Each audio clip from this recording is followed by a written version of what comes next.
Assalamualaikum warahmatullahi wabarakatuh. Perkenalkan, nama saya Adang Kurniawan dari kelas RPL Program Studi Administrasi Negara. Selamat malam Bapak Tutor, pembimbing, dan teman-teman sekalian. Pada kesempatan ini, saya akan menyampaikan presentasi jawaban dalam rangka untuk memenuhi tugas tutorial 1 pada pertemuan sesi ketiga dengan mata kuliah Perencanaan Kota Kode kelas 17.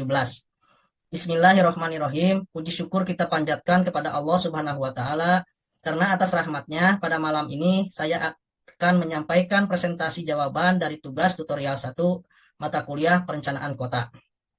Soal tugas tutorial 1. Jelaskan tentang dampak urbanisasi serta tantangan dan masalahnya terhadap pertumbuhan perkotaan. Urbanisasi di Indonesia membawa dampak besar terhadap pertumbuhan perkotaan, baik positif maupun negatif. Hal ini terjadi karena banyaknya penduduk desa yang pindah ke kota untuk mencari pekerjaan dan kehidupan yang lebih baik. Dampak positif urbanisasi di Indonesia. 1. Peningkatan bidang ekonomi.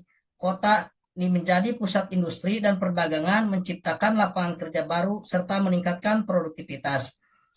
2. Akses terhadap pelayanan publik, di mana infrastruktur kota seperti transportasi, listrik, air bersih, serta fasilitas kesehatan dan pendidikan lebih mudah diakses.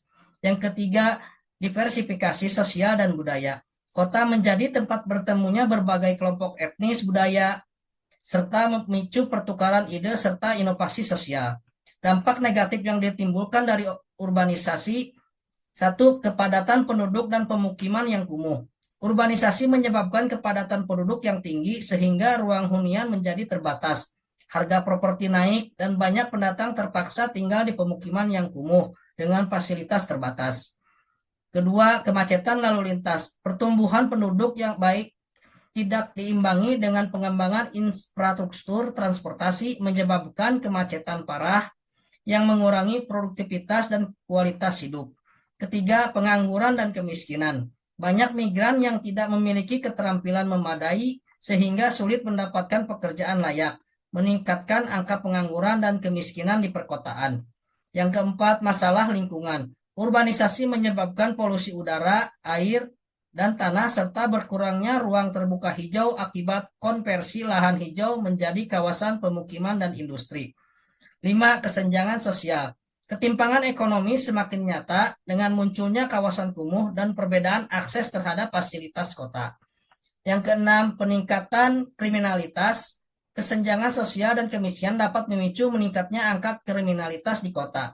Yang ketujuh, degradasi tata ruang. Perubahan pola penggunaan lahan yang tidak terkelola dengan baik menyebabkan masalah tata ruang dan lingkungan yang sulit diatasi. Tantangan dan masalah yang dihadapi dalam pertumbuhan perkotaan akibat urbanisasi tidak terkendali dapat menimbulkan berbagai tantangan bagi pemerintah dan masyarakat di Indonesia. Secara keseluruhan, urbanisasi memberikan peluang besar bagi pertumbuhan ekonomi dan inovasi kota, tetapi juga menimbulkan tantangan serius terkait perumahan, lingkungan sosial, infrastruktur, dan harus dikelola dengan kebijakan, terintegrasi, dan berkelanjutan agar pembangunan perkotaan dapat berjalan optimal. Untuk mengatasi tantangan ini, pemerintah perlu menerapkan berbagai kebijakan yang mendukung pembangunan yang berkelanjutan seperti pemerataan pembangunan antara desa dan kota, peningkatan sektor pendidikan, ekonomi di pedesaan, serta pengelolaan lingkungan yang lebih baik. Demikian jawaban yang bisa saya sampaikan. Semoga apa yang saya sampaikan dapat bermanfaat bagi kita semua. Mohon maaf yang sebesar-besarnya bila ada kekurangan. Akhir kata saya ucapkan terima kasih. Wassalamualaikum warahmatullahi wabarakatuh.